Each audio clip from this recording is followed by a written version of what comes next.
I'm Gauri Maheshwari, and I'm Hindu.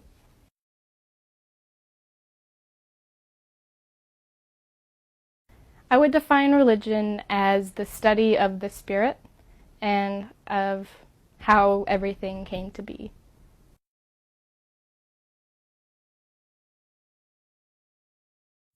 Hinduism is a monotheistic religion. It believes in one God that is all-pervasive, both immanent and transcendent. We believe in karma, which is the universal law of cause and effect. We believe in rebirth, in reincarnation, and eventually, once we have become perfected, we'll achieve moksha, where we'll merge with God. We believe in dharma, which is the necessity of righteous living, of living and seeing God within everybody, and doing our duty to society. We believe that every religion is valid, that the passion within each religion is what's important and not what name they call the God.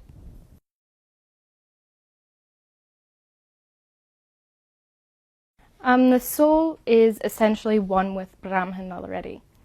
We just don't know it yet. We have this veil of Maya, or illusion, which gives us the idea that we are separate from God. Once we have achieved enlightenment, then we will merge with God like a drop of water into the ocean. So we have a little spark of God within us, and that is called the Atman.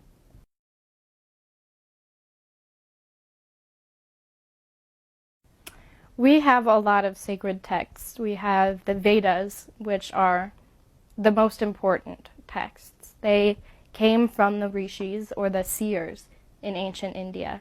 When they were meditating, they heard the voice of God, and they heard the voice of God, and they spread the word, and it finally became written down after thousands and thousands of years. We also have the epics like the Mahabharata, which has the Bhagavad Gita in it. And those capture the essence of what the Vedas are about and bring it to a level that everyone can understand. We have the Upanishads, which were written by saints in the forest. They would go alone and meditate and write down what they thought and what they felt. And those are deeply mystical and spiritual and require a lot of study. The Ramayana has Ram and Sita and Hanuman, who show us how to be good people. And it applies in every era.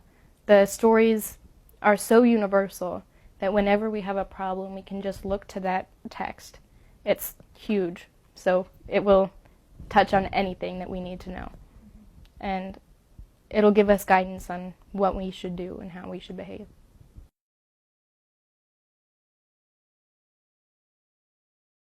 Unlike the Western religions, we do not believe in an intrinsic evil. Hinduism doesn't have an eternal heaven and hell. It has states of being where karma is burned off, either good or bad, and we're reborn once it equalizes. Karma can go into your next incarnation or 100 incarnations after that. There is no place that non-believers will go. If you have faith, then you're a good person, then you achieve good karma. In Western religions, the universe is created once and we will be destroyed once. In Hinduism, the universe is constantly being created, preserved, destroyed, and recreated. There is no heaven or hell. Everyone has one path, and that is towards God. Each person will have different bumps in the path. Some may take more lifetimes to achieve it. But no person, no soul, will be denied oneness with God.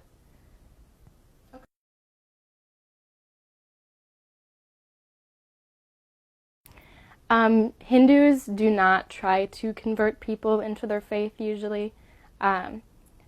We believe that every faith is valid, and if you want to be a Christian, if you believe in Jesus, then that is perfect. We don't want to take you away from that. So there are obviously always going to be radicals who say that this is the only way. But as a general rule, Hindus do not believe that any other religion is wrong. And so we won't force anybody into our religion. We do allow people to convert on their own will. It's a very personal thing, a spiritual thing. There is no formal conversion. It's if you believe you are a Hindu, then you are a Hindu. So a lot of people like to change their name, like me, to symbolize their new faith, or the faith that was always there, just not realized. So that is very much a personal thing and not required.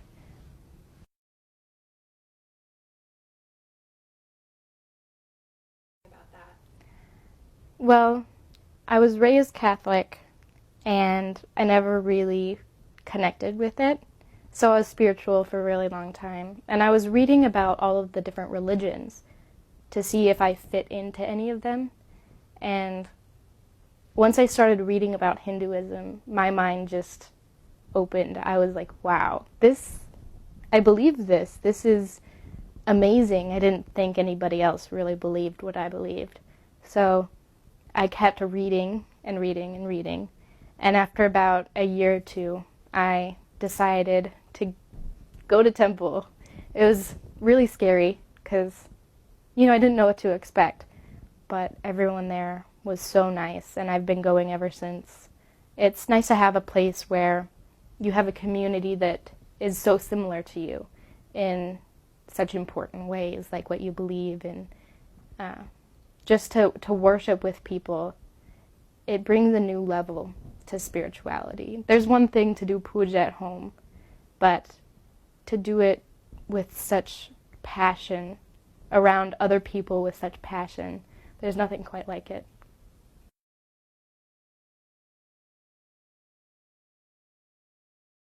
There are a lot of misconceptions about Hinduism. One is that we are polytheistic. We do believe in one God that takes many different forms.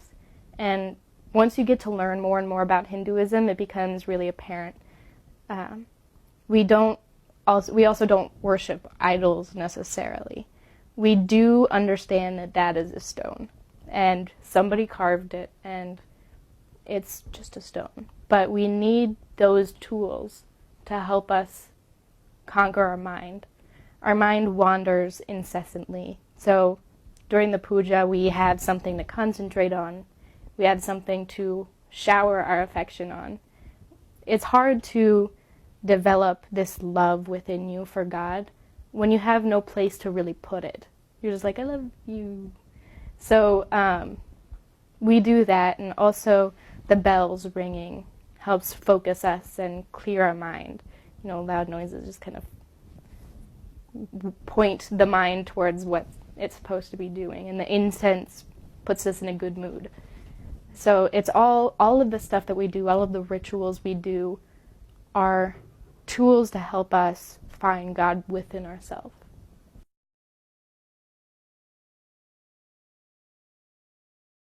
It's all about oneness, all about being part of that supreme Brahman and realizing that both within yourself and within others. And by doing that, everything else will fall into place. If you see God within everything, you'll act right. You'll do the things that you need to do.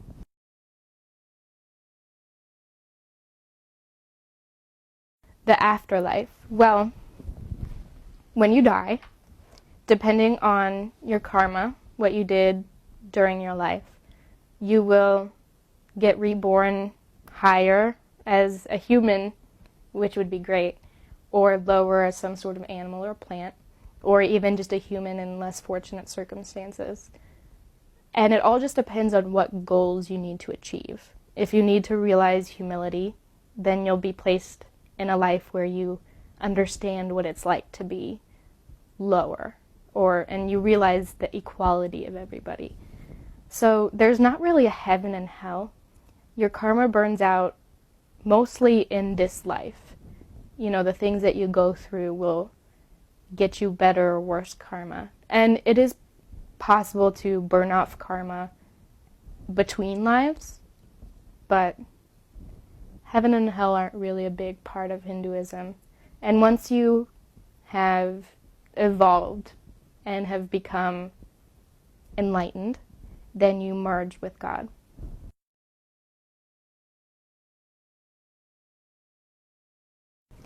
Well, Hinduism is very much a way of life rather than just a religion. It comes into every aspect of your being, what you think, how you feel, what you do. It's made me very humble when I realize that God is both within me and that rock, and that piece of grass, and that little bug. I am so thankful for everything, and it makes me a kinder, gentler person, since ahimsa, or nonviolence, is such an important part.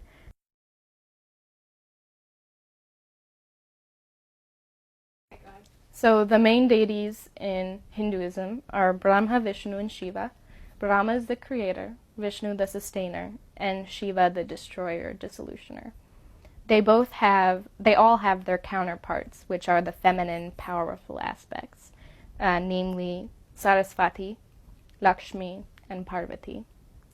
And those are the most well-known Hindu gods. But there are also really important ones that aren't. But there are also other ones that are important as well. Ganesha is extremely important in every Hindu's life, as he removes the obstacles for worship, for becoming a better person, for evolution. He's that connection that we have to God.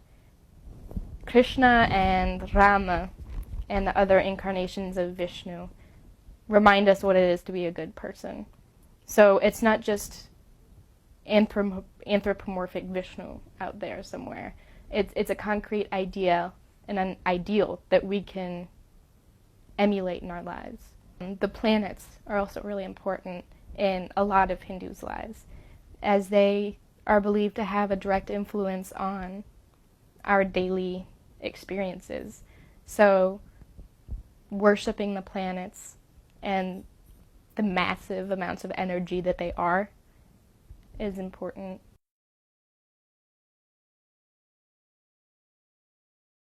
How would I characterize God? At its essence is Brahman. God is not characterizable. He is without attributes, without form, totally beyond our perception. Our tiny little human brains can't understand it. If I was to describe the different deities that God has formed, I could do that. Ganesha has a great sense of humor. He's gentle and easy to please. Vishnu is full of love and compassion.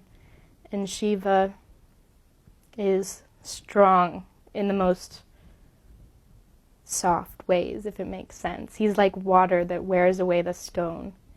He is so flexible that it's powerful. God takes different forms depending on which job he has to do. So like a man can be a husband, a father, and a fireman.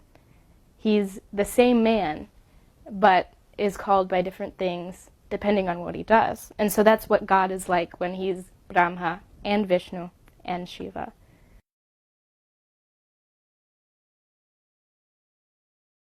Why do I believe in God? I've never really given it thought about why. I feel it's kind of self-evident to me. And I know to a lot of people it isn't rational, but in my mind it makes total sense how nothing could become something, how all this science forms what we are, how little atoms stick together and form you and me. And everything I see and experience and learn just solidifies that belief that there's something. Now, why Hinduism? I could be wrong.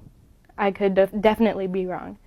But it connects with me, and I just believe it. There's something unexplainable about that connection with you and God.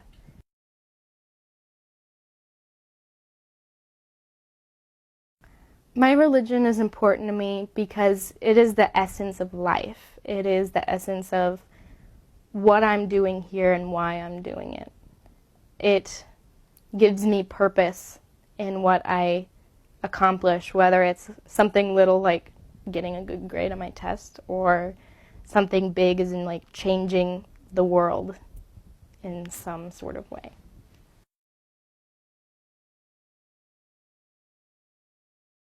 Hindus worship at the temple and at home in their little mandirs, their little puja rooms. Temple is a place where Hindus can come together and worship together, and it becomes more powerful when you have all of those people with all that love around you. It's almost contagious. And we treat God like a king at temple. We perform abhishekam, which is a bath of all the sweetest liquids we have. We give him our best food and our best flowers. We give him incense and chant his names, and that helps us to bring out that devotion that is within us, bring out that connection to God. And when there's other people there, the vibrations are just stronger and stronger. And at home, we can't go to temple every day. Some do, but religion and worship is important every day. And so we'll have something at home, whether it's simply just putting a flower on the Lord or saying, namaste, and keeping that within your mind all day. Or when you're cooking and you just repeat the name of God, that in itself is worship. Or holding the door open for somebody who has their hands full. That's worship. When you keep, I see God in that person. I'm going to treat that person like a God. That is worship, and it's perfect.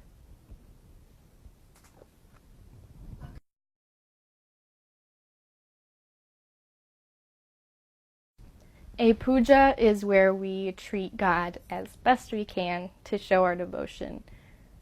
How can you really express how much you love somebody? You do it through action, and so that's what we're doing. We have the murti, the idol, that we can focus our devotion to, and we treat it as best we can with all the, the bells and whistles to help us get that devotion out. And a puja is where we focus our devotion to God. And it can be in any form. It can be simply, chanting God's name with incense or flowers. It can be 3-hour long, mantras and bhajans and different hymns. It can be full abhishekam or just a simple light going around. It takes whatever form the devotee needs it to be, because the puja is really there for the devotee it's a structure for us to worship with.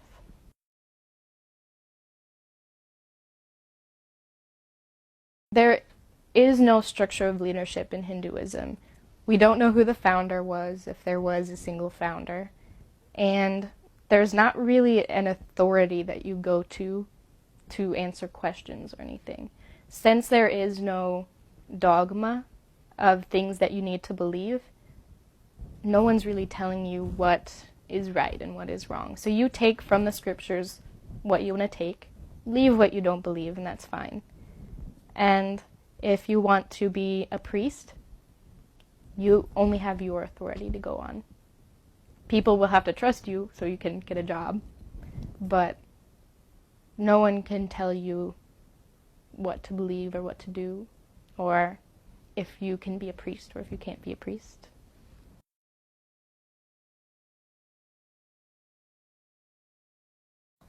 The role of the priest is to take care of the idols, the deities, and also to perform the pujas and the abhishekams. He or she chants the Vedas, different excerpts from the Vedas, the mantras and everything. They know what they're doing, and they know the mantras have vibrations, and so they bring with those mantras great vibrations into the area. And they also know, how to. They're pure inside. They've done practices that have made them more pure, and that makes them fit to do, all these different things.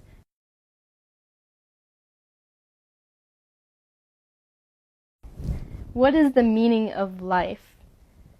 The meaning of life is to evolve. And,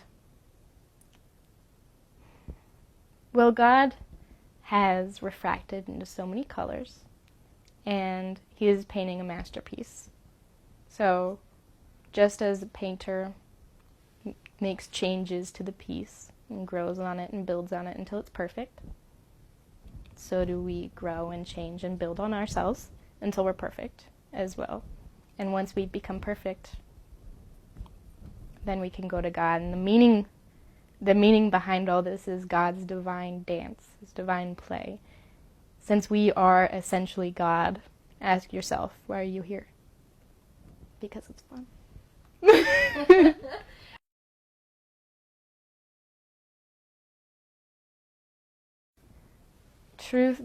The only true thing is God. Oh man, what is truth? We don't really know what the truth is, honestly. We try to know, and we get really close to it, but there is no one truth. The truth is different for everybody in different situations. The truth for me 10 years ago is different from the truth to me now, but they're both still the truth. There is no one truth. The truth is different for everybody, and it's constantly changing. My truth and your truth are different, yet there is still the truth, and there can't just be one truth in the universe.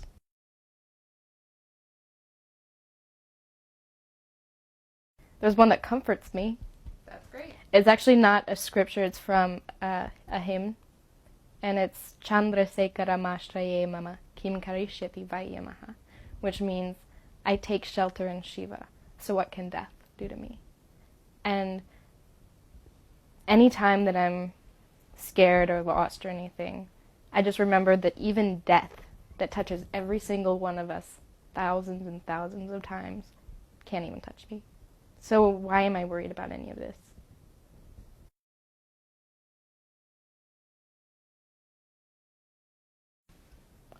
It was more of a gradual process, but when I attended my first Abhishekam, it was Lakshmi, I remember, and there was just this energy, this feeling, that was just like, I am where I belong. And it's not really explainable, and it had no trigger, really. But I just remember thinking, I'm at home. I found it.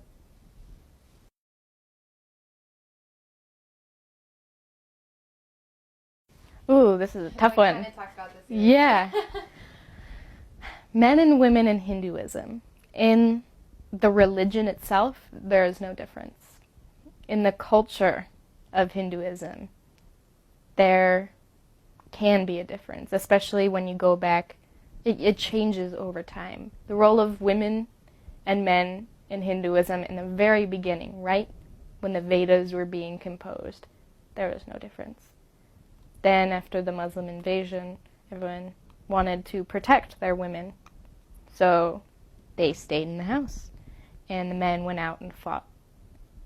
That created a culture where there was a separation between men and women, that the women had this place, they needed protection from this outside force, and it became common to think that women weren't powerful anymore, which is totally opposite from Shakti. The very meaning of the word, the feminine, is power. So when we think about men and women in Hinduism, there is a big divide between what is really their purpose, and their purpose is being human no matter what gender they are, and what people think from what their fathers and their fathers' fathers taught them. So now we're trying to get rid of this old view on gender and the roles of gender because it's outdated. We don't need it anymore. We've changed and we've grown. It might have had a purpose back when.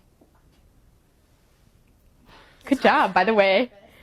They might have had a purpose back when, there were things to protect their women from, but nowadays there's just no reason for it anymore. And almost every Hindu would agree that women and men are the same. Okay. There are always going to be radicals who, take things and bend them and say women meant for here, women can't touch the idols, women can't read the books, women can't do this and that and this and that. But that has no foundation in the Vedas, in any of the scriptures. That has no basis.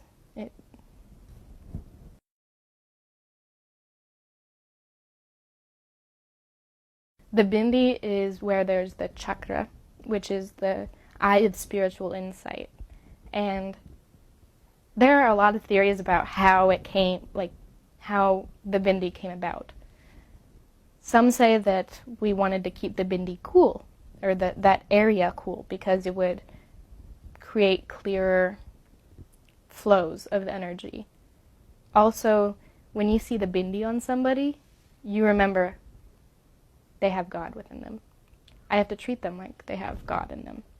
And so it reminds you that that person is not just something, that is someone.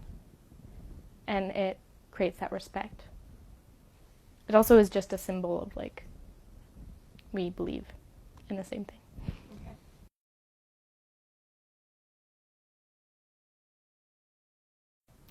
The end goal to Hinduism is moksha, liberation from life and death, and merging with God, which is the most delightful thing there could be.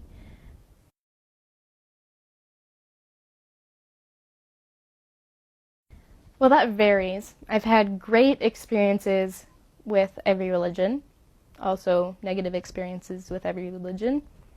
It doesn't really seem to matter which religion I'm talking to.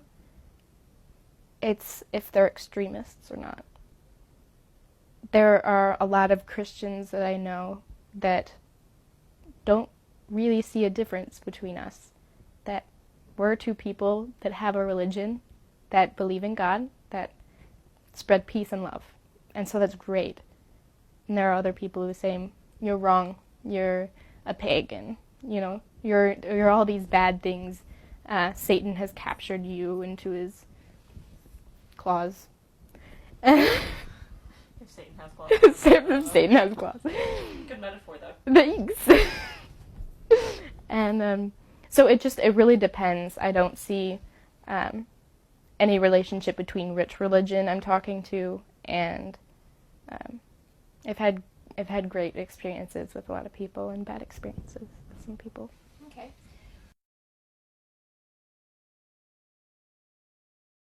The caste system had the purpose of dividing labor between the society to get everything done that needed to be done. But also it wasn't really as rigid as we would think of it as. It's more, are you a warrior at heart? Are you, a strong person who wants to fight and protect? If so, then you're going to be a kshatriya. You're going to go and fight. But if he has a son, and that son is scrawny and brainy, you're not going to send him out into the field. You're going to make him a Brahmin so he can go and learn. So it was very much plastic. That's not the right word. It was very much fluid. It was very much fluid in the beginning, and it depended a lot upon your soul, what kind of spirit you had, and what your desire was. If you have a passion about something, you're going to do it a lot better than if you don't.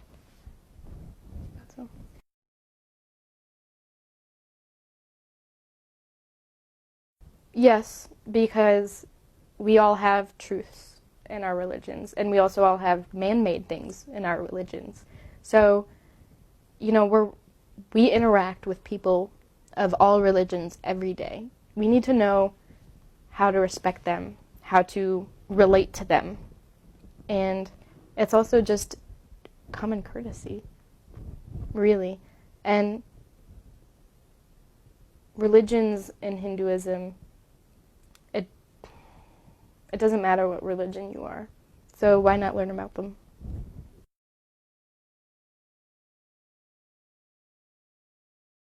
I think a big thing that I want people to take away from this is that Hinduism isn't what a lot of people think it is.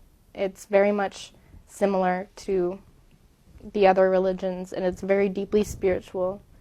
We don't worship idols. We're not polytheistic. And there isn't anything wrong with being polytheistic.